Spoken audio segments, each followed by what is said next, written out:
Welcome everyone, today we have a new Necromancer build for Season 4 Diablo 4, and this Necromancer build is actually pretty epic. So looking behind me, I'm currently using Blood Mist, and I'm running super fast, invulnerable, dealing tons of damage, and this is an amazing Necromancer build that adds both survivability, damage, utility, mobility, and also tons of debuffs. So yes, during this testing replay, you can see me testing out the Blood Mist, which provides me tons of movement speed. Together with cooldown reduction with Decrypt, you are stunning enemies automatically with your Corpse Tendril, summoning tons of corpses and dealing tons of damage. And best of all, as you group monsters together, you're auto-casting those spells. So your Blood Mist, your Corpse Tendril, everything is getting casted as you get more corpses. And as you can see over here, my cooldown for Blood Mist just went to 0. And this build is wonderfully strong if you guys want to push for the endgame for the Necromancer into tier 100. Now before we keep going with the guide, I do want to give credits and shout out to this Chinese content creator Liu Li, who was demonstrating this build with tier 100 using a similar setup. I'm currently not level 100 and I didn't craft a level 100 sigil, but I think I can easily do level 90 using the similar build with tier 90 Nightmare Dungeon. So if you do want to have a look, I do recommend coming over to his video to have a look at his demonstrations with tier 100 Nightmare Dungeon using similar build, which makes the Necromancer unkillable. Now I have made the builder's guide into the English form and also adjusted the item setup over here for you guys to have a look. There will be a Chinese version if you guys want to have a look, but I think the English version will be easier for most of us. So coming back to our demonstration of the replays, what you can see is majority of the time your Necromancer won't have a problem with survivability anymore, and you are doing tons of damage as you go close to your minions, as you debuff them with shadow damage, which enables you to do tons of more damage. And yeah, I'll have this entire playthrough to have a look for you guys, and at the start of the video what I usually do is I'll showcase you guys what gears I'm currently using and the choices of crafting. Now do keep in mind, those are not going to be the perfect craft, but I will have the perfect ideal craft for you guys onto the Mobilityx Builder's Guide. Now because the build is so fun, let me demonstrate a little more to you guys about the utility, the cooldown reduction of the build, and how amazing speedy it is for the Necromancer to move around into the Blood Mist. And yes, this really solves one of the problems I had with the Necromancer, is that we're moving too slow and we cannot face tank. Now we can do both. And yes, it's amazingly fun to be traveling super fast as Necromancer while taking no damage at all. Now for the cases you guys are wondering how do we fare with bosses. Now unfortunately I did take one of the artillery shine, but you can see how we fare with bosses. We have absolutely no problem with the bosses. And the damage number is a little high because I did take an artillery shine beforehand. But normally the boss die in 3 or 5 seconds at most. And they die super fast. So this build is very powerful in terms of single target and also tons of AoE damage. You're constantly stunning enemies, you're constantly auto-casting spells, and the best thing of all is that you can become invulnerable with Blood Mist or just use this spell as a utility mobility spell. It is so much more flexible and you feel so much smoother as a Necromancer into the endgame using the new setup. So coming over to our gears and also stats and also choice of FXs. Let's briefly going through the choice of FXs. We're getting additional summons with skeleton minions together with Blood Mist, which triggers Corpse Explosion. This allows me to not have Corpse Explosion on my skill bar while retaining the fact Corpse Explosion is doing darkness and also shadow damage. This is quite important because the major theme of the build is actually not coming from the minion attack speed, but coming from the Shadow Blight passive, which in return is going to be reflected into over 180% more damage as you trigger the Shadow Blight passive for your character and also for your minions. So this build has a massive damage multiplier. Now there are a number of ways for us to trigger shadow damage include Corpse Explosion, Shadow Mages, and also Shadow Skeleton Warriors that also stuns enemies coming from this shield. So we're doing tons of stunning, tons of shadow damage, and also tons of disable against enemies. In terms of the gloves, we're going with the Corpse Tendril that give us tons of critical strike and also critical strike damage. We are auto casting Corpse Tendril using this particular unique ring. because we're actually casting Race Skeletons, Corpse Tendril automatically. Unfortunately, we cannot auto-cast Corpse Explosion because it's not on the skill bar, but this ring by itself is very good just for the auto-casting for Corpse Tendril. In terms of the pens, we're going for damage reduction, and this is actually pretty good for both of you and also Necromancer minions. Finally, as for the boots, defensively and also offensively, we're getting increased empowerment effectiveness from the Shadow Priest. That will give us bonus damage and also a bit of healing. In terms of the offensive aspects, we're going with minions that deals additional damage.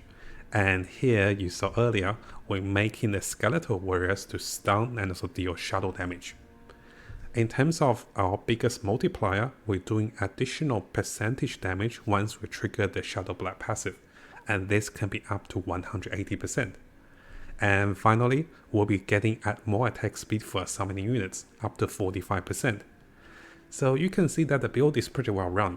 We have survivability, we have autocast, we have disabled, we have increased damage, we have additional source of damage reduction while doing tons of damage with most of our minions. Now in terms of the choices of the tempering and also crafting, you want Blood Mist cooldown, you want Blood Mist duration. Unfortunately, I don't really need Corpse Explosion over here, but I couldn't reroll into anything else. So most of the time you want Blood Mist cooldown, Blood Mist duration, and also Corpse Tendril size. And I really do recommend rerolling the Blood Mist into duration and also into cooldowns if you can, and this will be the biggest survivability and also mobility. I'm also getting 42% movement speed while going to Blood Mist. This is actually really powerful. You can of course reroll onto more movement speed onto the boots, but while going to Blood Mist, having more movement speed is extremely good.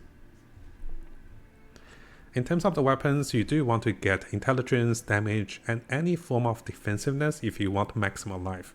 You can go with attack speed as well, but I want to be a little tanky, so you can see my stats. Just having a bit of armor pieces on my gears and also tons of health, I'm sitting over with 22,000 health, and this will allow me to push for higher dungeons with maximum resistance and also over 1000 golem damage of course. And this will be the biggest factor, getting more golem damage together with minion attack speed. Now briefly going over to the skill trees and also paragons. In terms of the skill trees, we're not using the core spells, we are getting more corpses though. We're max leveling the Blood Mist, which will give us lower cooldown, summoning more corpses while doing shadow damage with auto casting Corpse Explosion. We get a little more damage by consuming corpses, we'll be debuffing enemies, lowering our cooldowns while we debuff them, which is very good, while gaining additional movement speed as you deal darkness damage against enemies. Together with getting more fortified and also getting more damage perks over here, we're actually not getting additional defensive perks for the minions, because they are not dying.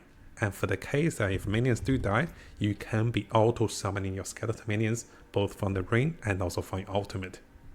Now one big factor to notice is that we're going with the Shadow Blade passive, and this is coming from the amulet over here, which allows us to have massive damage multipliers as we trigger more shadow damage, both for us and also for the minions.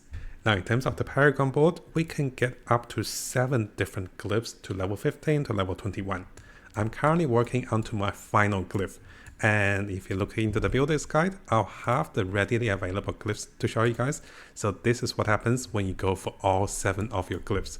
So this way, let me expand this. So this way you can see that we can get tons of benefits from different glyphs for damage bonus and also for survivability. Now I forgot to mention the Book of the Dead. In terms of the Book of the Dead, we do want more corpses coming from the rapiers, and also over here we want to deal shadow damage with our minions. So shadow mages are the preferred choice as they shoot more damage in terms of shadow damage. Those choices are here to focus so we can trigger more ability over here as we deal shadow damage 10 times. And this is quite important, so we're constantly having the increased damage every 6 seconds. And finally, we'll go with the Blood Golem that deals more damage. And this is supposed to be the highest multiplier with 50% more damage and also damage reduction for the Blood Golem. So coming over to skill rotations and also tips in terms of gameplay. Well, once you try the build guys, you'll love it, because you have mobility, you have survivability, and you can face tank and go into the fray of the battle. As you spawn more corpses with your blood mist, you will be auto casting corpse tendril. You can start the fight with decryptifying enemies and then go into blood mist right away. This will spawn tons of corpses for you to cast corpse tendril right away after coming out of your blood mist.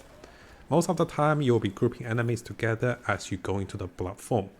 While you don't have your blood mist on cooldown, you want to play a little safer, debuffing enemies and stay at the back. But once you have your blood mist, you can zoom into enemies and this will give you tons of cooldown reduction. So majority of the time, you only have a window of 5 to 6 seconds which you don't have your blood mist. And when facing horde of enemies, casting blood mist onto them instantly refreshes your cooldown. So this makes you extremely mobile, survivable while doing tons of damage, and also enjoy the cooldown reduction as you can see over here. So yeah, my cooldown reduction is super low while you use the right rotation. To be honest guys, you can just spam your buttons and everything will die. And because you have an innate survivability skill, you don't have to worry about skill rotation too much. I even use blood mist for my mobility skill as I travel across the map. Now in terms of the boss fight, you do want to save your cooldowns. You can start by debuffing the boss with decrypt and then going to the blood mist. And against bosses that have poison damage or against bosses that have damage over time, blood mist will allow you to remove all the poison and make you invulnerable. So it's really nice against Uber Dorial and anything that deals damage over time. Of course, this is not the best demonstration of the boss fight because I happened to got artillery Shire just before the fight.